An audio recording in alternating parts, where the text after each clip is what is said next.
Union ministry of health and family welfare यांनी 16 प्रकारचे fixed drug combination जे आहेत त्याचं मॅन्युफॅक्चरिंग, सेल आणि डिस्ट्रिब्युशन हे प्रोहिबिट केलं. कारण काय सांगितलं, due to lack of therapeutic justification हे जे काही फिक्स्ड ड्रग कॉम्बिनेशन आहेत हे थेरॅपेटिक व्हॅल्यूपेक्षा ॲडवर्स इफेक्ट किंवा जे की अँटीबायोटिक असतील त्याला मायक्रोबियल रेजिस्टन्स क्रिएट करतात, म्हणून ते फिक्स्ड ड्रग कॉम्बिनेशन जे आहेत हे बॅन केलेले आहेत. ड्रग अँड कॉस्मेटिक ॲक्ट जो आहे 1940चा त्याच्या सेक्शन 26A नुसार हे जे काही prohibition of manufacturing, sale and distribution of FDC हे करण्यात आलेलं आहे.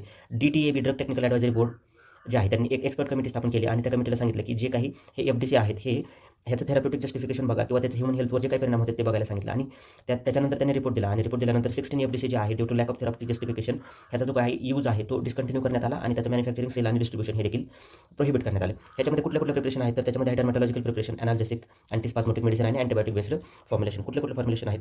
पहिला आहे ॲसिटाइल सॅलिसिलिक ॲसिड आणि इथोहेप्टाझिन. तर त्यांनी हे सांगितलं ॲसिटाइल सॅलिसिलिक ॲसिडचं आपण दुसरं नाव काय आहे ॲस्पिरिन आणि इथोहेप्टाझिन हे देखील कॉम्बिनेशन बॅन करण्यात आले. नंतर कॉस्मेटिकमधले कॉम्बिनेशन आहेत. कॉस्मेटिकमधले 1, 2, 3, 4 आणि 5, 6 हे कॉम्बिनेशन. त्याच्यामध्ये आहे ॲलो एक्स्ट्रॅक्ट आणि ॲलॅन्टॉइन. नंतर आहे अल्फा टोकोफेरॉल ॲसिटेट आणि D panthenol vitamin A, aloe extract आणि व्हिटॅमिन ए. नंतर dimethicone, glycerin, aloe vera jojoba oil, vitamin A, aloe vera orange oil, aloe vera jojoba oil, wheat germ oil, tea tree oil, aloe vera vitamin A आणि herbal हे कॉस्मेटिकचे जे काही FDC आहेत हे देखील ban करण्यात आले. नंतर काय डायसायक्लोमाइन, पॅरासिटामॉल आणि क्लिडिनियम ब्रोमाइड. तर ह्याच्यामध्ये डायसायक्लोमाइन आणि क्लिडिनियम ब्रोमाइड हे जे आहेत हे मसल रिलॅक्संट आहेत. हे मस्कॅरिनिक रिसेप्टरला इनिबिट करतात आणि हे ॲक्शन दाखवतात. समजा हे दोन्ही पण मस्कॅरिनिक रिसेप्टरला इनिबिट करतात, त्याच्यामुळे ॲक्शन ही जास्त प्रमाणात बघायला मिळू शकते. टॉक्सिक इफेक्ट बघायला मिळू शकतो. त्याच्यामुळे गव्हर्नमेंटने हे देखील बॅन केले, डायसायक्लोमाइन, पॅरासिटामॉल आणि क्लिडिनियम ब्रोमाइड. नंतर डायसायक्लोमाइन, पॅरासिटामॉल, क्लिडिनियम ब्रोमाइड आणि क्लोरडायझॅपॉक्साइड. ह्याच्यामध्ये हे देखील क्लोरडायझॅपॉक्साइड हे काय आहे तर हे म्यू रिसेप्टरला बाइंड होऊन हे एनाल्जेसिक ॲक्टिव्हिटी दाखवतं.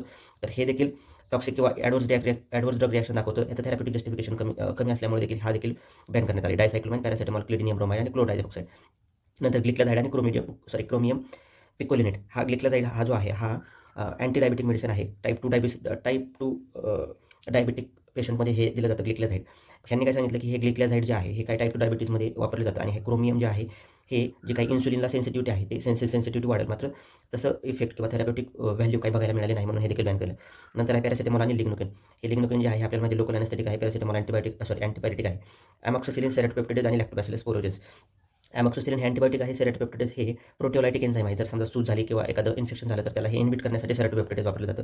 आणि जे काही आपले गटमध्ये असणारे जे काही फ्लोरा आहे, गट फ्लोरा, त्याच्यासाठी हे लॅक्टोबॅसिलस स्पोरोजेन्स वापरतात. मात्र हे ह्या तिघांना जरी एकत्र यूज केलं जात असलं तरी ते इरॅशनल आहे असं सांगितलं. अमॉक्सिसिलिन, क्लोक्सासिलिन, लॅक्टोबॅसिलस आणि सेरोटोपेप्टिडेज हे देखील बॅन करण्यात आले आहे. अँटीबायोटिक आहेत अमॉक्सिसिलिन आणि क्लोक्सासिलिन. आता अँटीबायोटिक गरजेचं नसताना देखील ह्याचं कॉम्बिनेशन वापरल्यामुळे जो अँटीबायोटिकला रेजिस्टन्स तयार होतो किंवा अँटीमायक्रोबियल रेजिस्टन्स आपण जे म्हणतो ते क्रिएट होतं. अमॉक्सिलिन आणि सेरोटोपेप्टिडेज हे देखील ते सेरोटोपेप्टिडेज प्रोटिओलायटिक एन्झाईम आहे. प्रोटीन